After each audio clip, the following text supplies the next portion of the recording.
boys and girls, it's Miss Pat, and today we're going to make a scarecrow. I love scarecrows. When I was growing up and I lived in farm country in Connecticut, the farmers every year, once they planted their gardens, would make scarecrows out of hay and material and all kinds of things. And they put them in the gardens that they had, the fields that would have their crops, and the scarecrow would help to keep the birds from eating the seeds and the plants. So today, as we get closer to Halloween, we're going to make a scarecrow. Now, I have a piece of cardstock, okay? And we're going to do this make the parts for our scarecrow using a ruler and a pencil. So let me show you. For the body part, can you see it back here?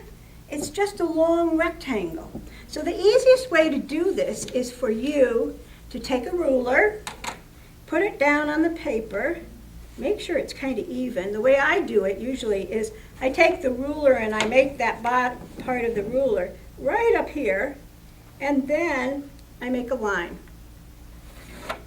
And we have a body. And I'm going to cut it out. So first of all, we have a body, right? Now, if you look at this, we have a rectangle here, and this, do you know what that is? Yep, you're right, it's a circle. And what's the top of his head, the hat? It's a triangle, right? 3 sides, triangle.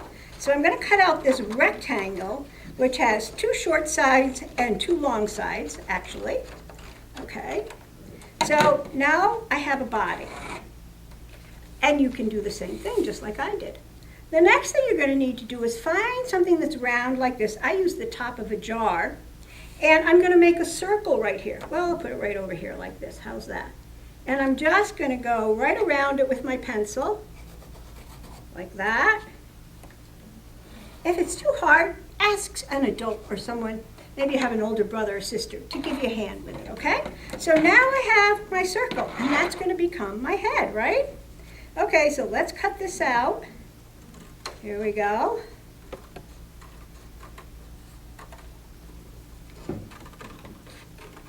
Oops. Kind of missed that one there. There we go. Okay. So here's the head. And what we're going to do is we're going to glue the head to the body. And I'm going to use a glue stick. But that doesn't mean that you can't use like a bottle of glue. If you had a bottle of glue like this, you could use that. But for me, I'm using a glue stick because I kind of like glue sticks. I'm a big fan of glue sticks. So here we go. Now he has a head. Okay? So 2 parts of the body. Now, we need to make a triangle hat. So guess what? See how this has a corner here like this? But if I were to turn it like this and cut a line straight across here, I have his hat. So that's what we're going to do. So watch this. You got it? Turn it like this, your paper like that, and you're going to put your ruler across like this. You're going to draw a line, whoops, like that, and lo and behold, we have a hat for our scarecrow.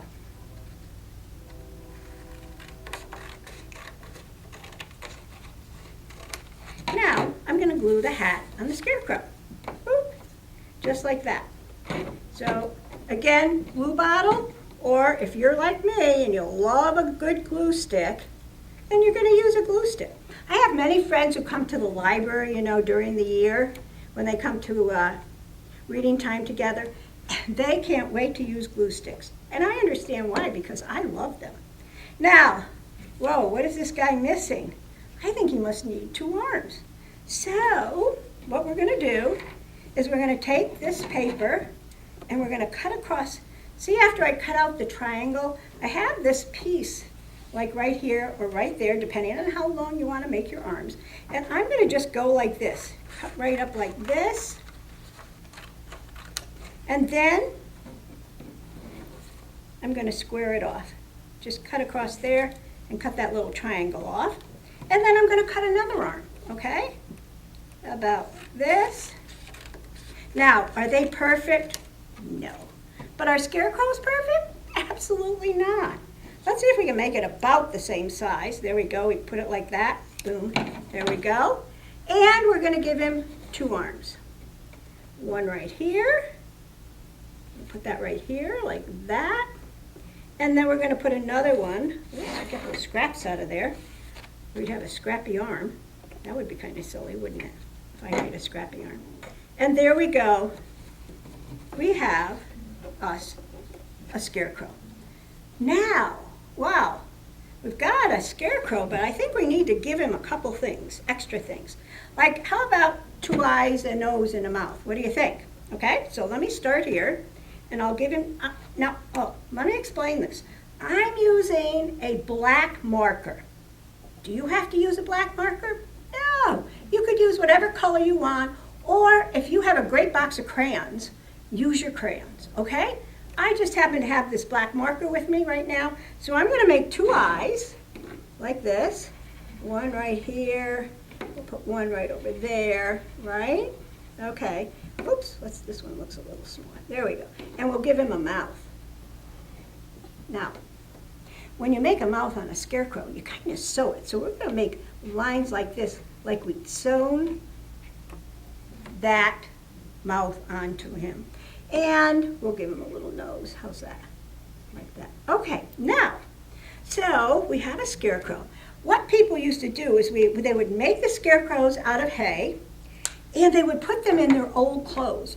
So they would get out an old pair of pants and an old shirt, and they'd stuff all that hay in there, and then they'd put like a branch or maybe a piece of metal in the back of the shirt, and they'd stick it in the ground. And they'd give it a big old straw hat, or maybe you had grandma's old hat she wasn't wearing anymore, and you'd put that on top of the scarecrow. So that's what we have here. This is a hat. We'll pretend that's grandma's hat, right? Now, what I did, as you can see here, I used the Easter grass. Now, if you don't have Easter grass around your house, I happen to have some here at the library, so I'm going to use Easter grass. But you can go outside and get some of that brown grass that's all over the place here, and you cut the brown grass, and then you're going to do what I'm going to do with this paper that I have. So I have this that you use to put in an Easter basket. And I'm going to put a whole bunch of glue. Now, this time I'm really using a glue bottle. Why? Because this is so tricky to make it stick. And it's much easier if you have a glue bottle than a glue stick. But if you only have a glue stick, just keep working at it, and it'll all come together. Don't worry about it. There you go. So now, this is on the back of him, I'm putting this. And I'm going to stick this on like this. And we're pretending that that's the hay that would have been in a real scarecrow that would have been made by a farmer to keep the birds from eating his crop, right? So you know all about that now. Great. All right, so here we are. I didn't put a lot on, but I put some on, and you can see it's kind of sticking out. Maybe I'll put a little more over here so you can see it better.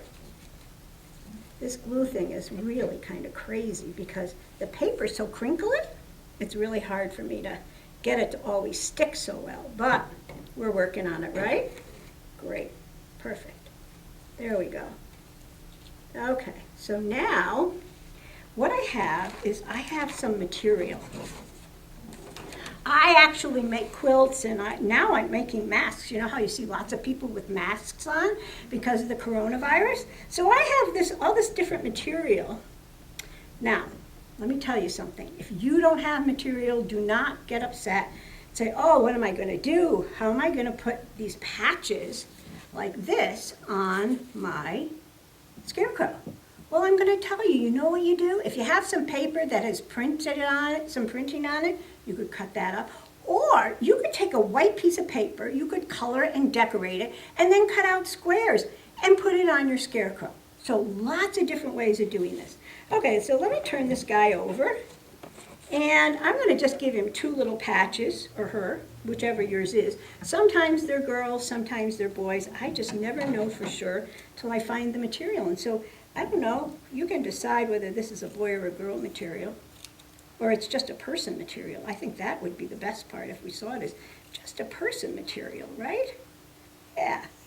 And you don't have to cut it straight. See, mine's a little cattywump. And I'm going to just use the glue again, the glue bottle. And I'm going to stick that right on there like that.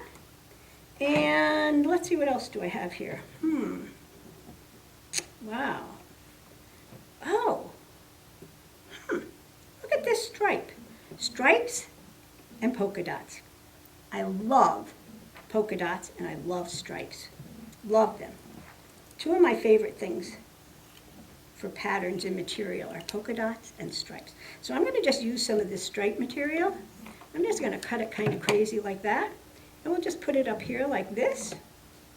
And guess what we're going to have? Our very own Scarecrow. Wow.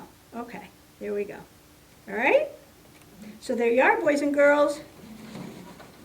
Here's a little Scarecrow for you. Okay?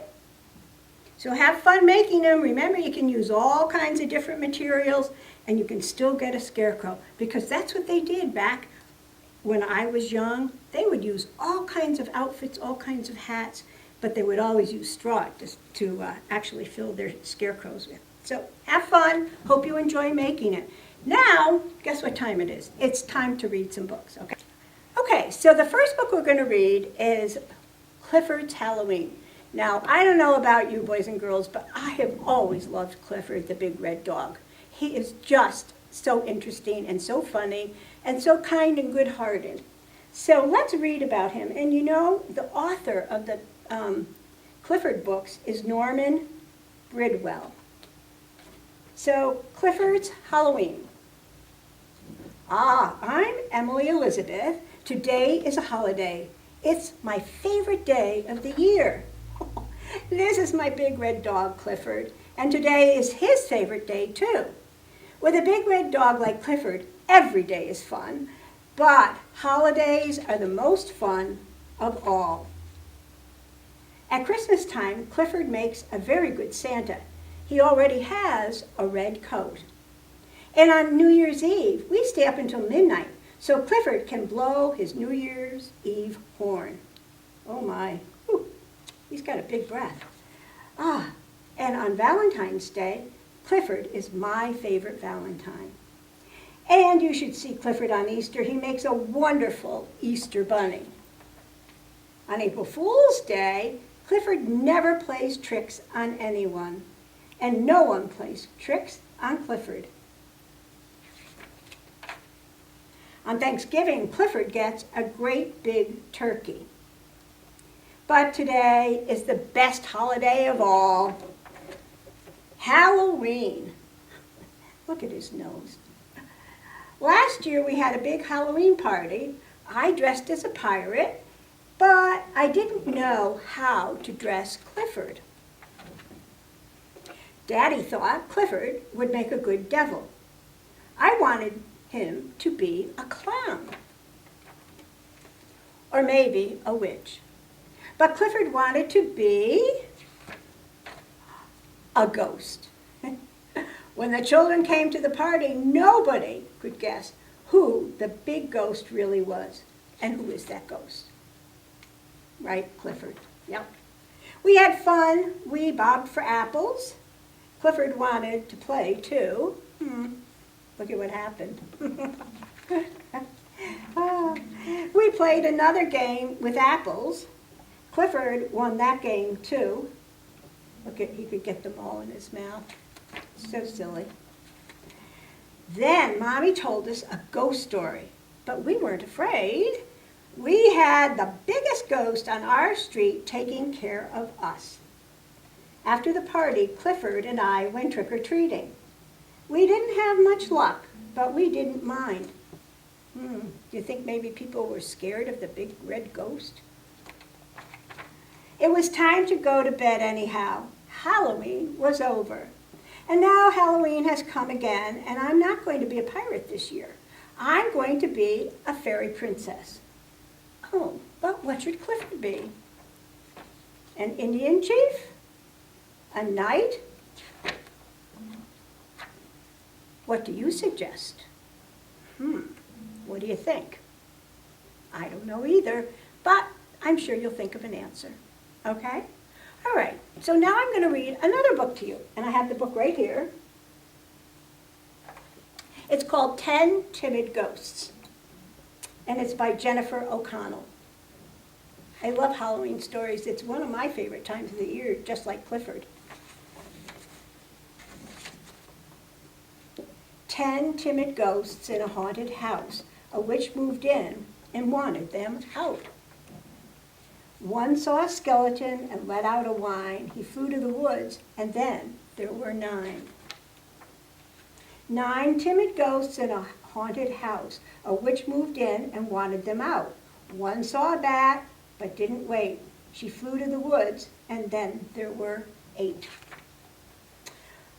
8 timid ghosts in a haunted house. A witch moved in and wanted them out.